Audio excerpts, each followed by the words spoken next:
Yesus pertama kali itu sebelum dia Tuhan tuh manusia dulu ya Kak? Dia sebelumnya Tuhan yang menjadi manusia, bukan Tuhan dulu baru bukan manusia dulu jadi Tuhan. Jangan dibalik dong.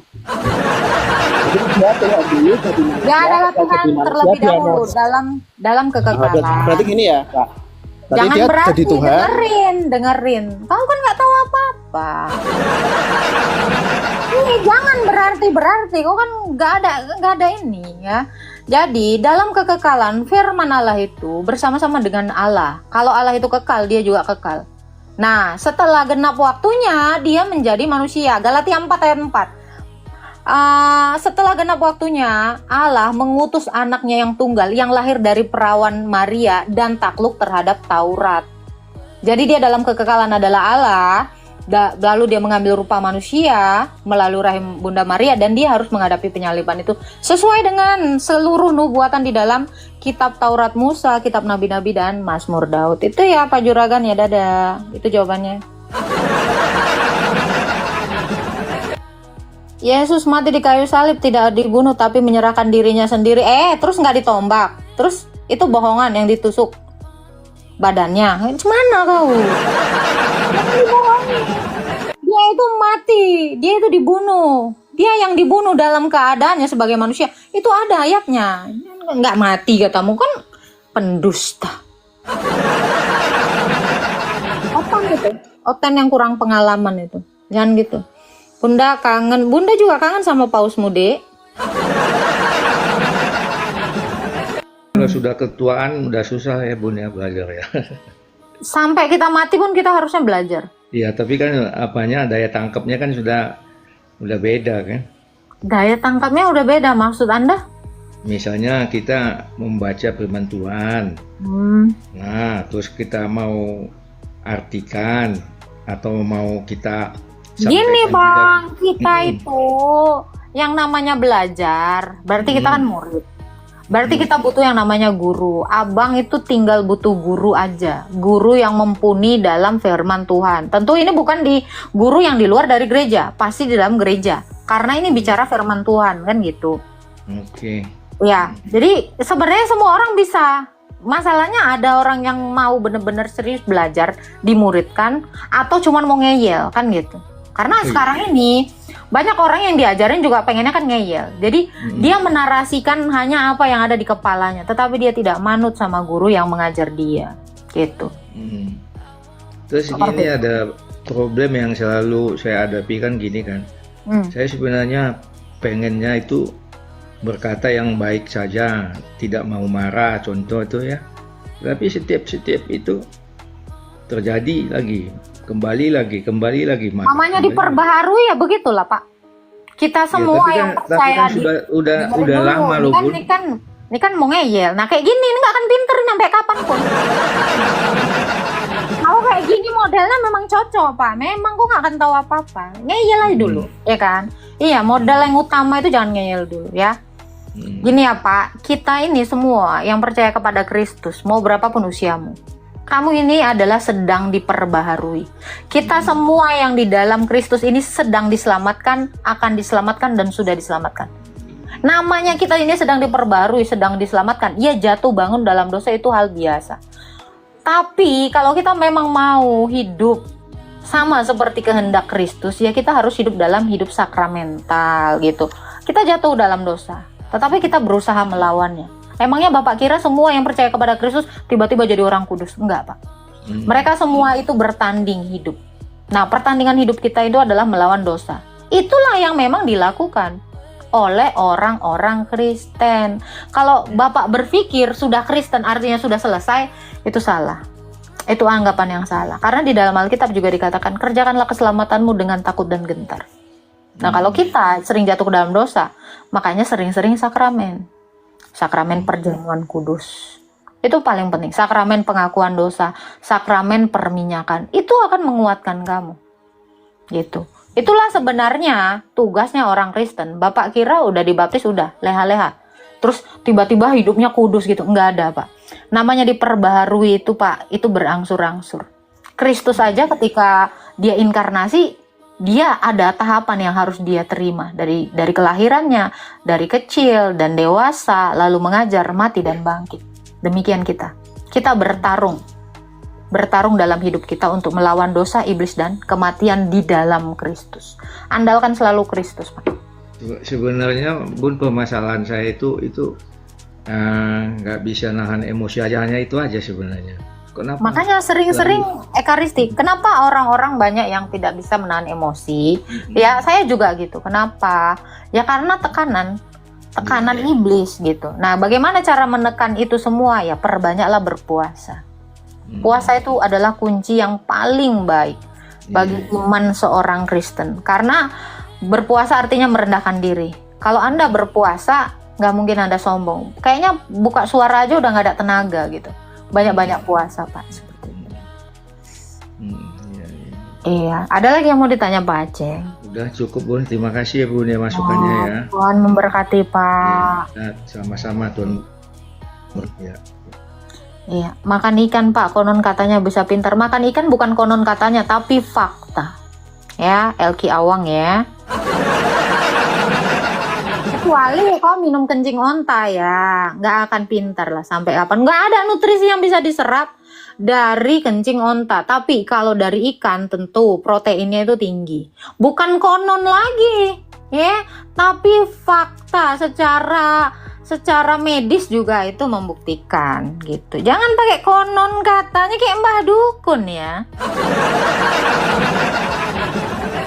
Dan inilah kehendak Dia yang telah mengutus aku, yaitu supaya dari semua yang telah diberikannya kepadaku jangan ada yang hilang, tetapi supaya aku bangkitkan pada akhir zaman.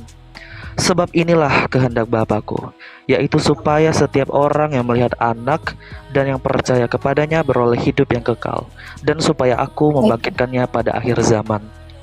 Demikianlah firman Tuhan. Amin. Iya, itu kehendak Bapa. Jadi siapa yang percaya kepada Kristus dia selamat ya. Apa yang harus kita lakukan sebagai orang Kristen? Ya ikut dalam Kristus gitu. Makanya di dalam ayat itu kan bukan setiap orang yang berseru kepadaku Tuhan Tuhan yang masuk ke dalam kerajaan sorga. Jadi bukan masalahnya Kristen abal-abal. Kamu dengan bilang saya Kristen, Tuhan saya Yesus, kamu gak akan masuk sorga kalau kamu tidak taat kepada kehendak Sang Bapa. Itu maksudnya bukan jadi Kristen abal-abal. Betul. Oke, Kak. Oke, ada lagi mau ditanya? Makasih, Kak, ya. Udah. Tuhan memberkati, Kak. Tuhan berkati. Amin. Dua Kristus, iya kata iblis, itu kata iblis. Loh, Anda mendengarkan iblis? Anak Tuhan kok suka lagu dunia? Lah, kau anak siapa? Di mana ada anak Tuhan? Anak-anak Allah. Kau anak-anak Allah kok masih bikin dosa sih, Petra? Nipu gue. Wah, jangan ngomong suka lagu dunia daripada kau tipu-tipu ya kan? Nah, mau ngapain kau mau ketemu aku? Mau kau jebak aku ya? Kau yang katanya kerja di bank mau ngasih aku monetisasi kau apa kau gratifikasi kau? Udahlah Petra, nanti ku bongkar raib kau di sini udah selesai. Udah diam Wanes. Kamu sudah banyak cakap di room saya ya. Keluar aja, kenapa? Kau suka aneh aku, naksir, pengen ketemu aku, nggak bisa sayang, ke Saturnus dulu kau. Kan? Gitu. Semua makanan halal bagimu, tetapi tidak semua makanan berguna bagimu. Semua makanan halal bagiku, tetapi tidak semua berguna bagiku. Semua memang halal bagiku, tetapi aku tidak membuat diriku diperhamba oleh suatu apapun. Itu ada ayatnya ya. Bukan apa yang masuk ke dalam mulut yang menajiskanmu, tetapi apa yang keluar dari hatimu itulah yang menajiskanmu. Itu juga ada ayatnya. Yang mana kira-kira? Dia beberapa sama.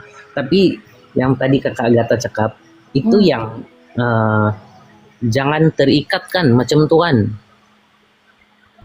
Jangan terikat. Iya, jangan menghambakan terhadap sesuatu. Jangan menghambakan dirimu terhadap sesuatu. Gitu. Jadi kalau merokok itu boleh ya? Merokok itu boleh. Yang penting kamu jangan setelah merokok kamu mencuri. Kira macam Jangan itu. kamu diperhamba, kan tadi udah jelas ya. Semua memang halal bagiku, tetapi tidak semua berguna. Kira-kira rokok berguna nggak untuk Bapak? Kalau kira itu memang tidak. Nah, kalau tidak ada gunanya tidak usah. Semua memang halal bagiku, tetapi aku tidak membiarkan diriku diperhamba oleh apapun. Gitu. Jadi jangan kamu melakukan sesuatu yang tidak berguna, dan jangan pula kamu diperhamba oleh sesuatu. Karena rokok bisa bikin kecanduan. Kamu bisa diperhamba oleh rokok. Rokok itu tidak haram, rokok tidak haram. Tapi kamunya sendiri, kalau kamu mau diperhamba oleh rokok itu, ya itu menjadi dosa. Rokok itu tidak berdosa. Seperti itu. Iya. Iya, begitu. Jadi sama juga seperti alkohol, anggur atau apapun itu tidak masalah. Yang penting kamu jangan sampai berbuat dosa, jangan sampai kecanduan. Gitu. Jangan kamu diperhamba oleh sesuatu apapun, kecuali diperhamba oleh Tuhan Yesus Kristus. Itu aja. Jadi lakukanlah yang berguna dalam hidupmu, Pak. Itu maksud ayat itu. Oke. Nah, ini juga ada yang bilang, kita ini adalah bait Allah. Kalau tubuhmu bait Allah, cangkemmu juga jaga. Ya, kau kira tubuhmu bait Allah itu perihal tentang rokok, tato? Bukan. Ketika kamu berdusta, itu juga. Ini kan dari bagian dari bait Allah. Jadi yang dimaksud dari ayat itu, saya kasih tahu kalian ya. Tubuhmu adalah bait Allah. Kalau bait Allah itu adalah tempat di mana Roh Kudus itu ada di situ, jangan kamu melakukan dosa. Bukan masalah rokok. Lah kalau kamu belajar kesesatan juga tubuhmu bait Allah, kok kamu membiarkan dirimu diajarkan orang sesat.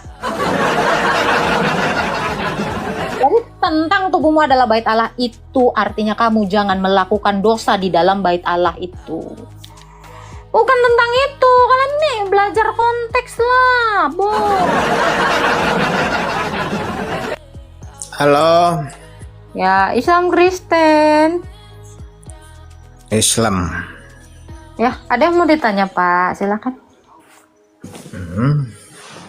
Banyak mau ditanya-tanya. Ayo keluarkan aja pertanyaanmu. Silakan.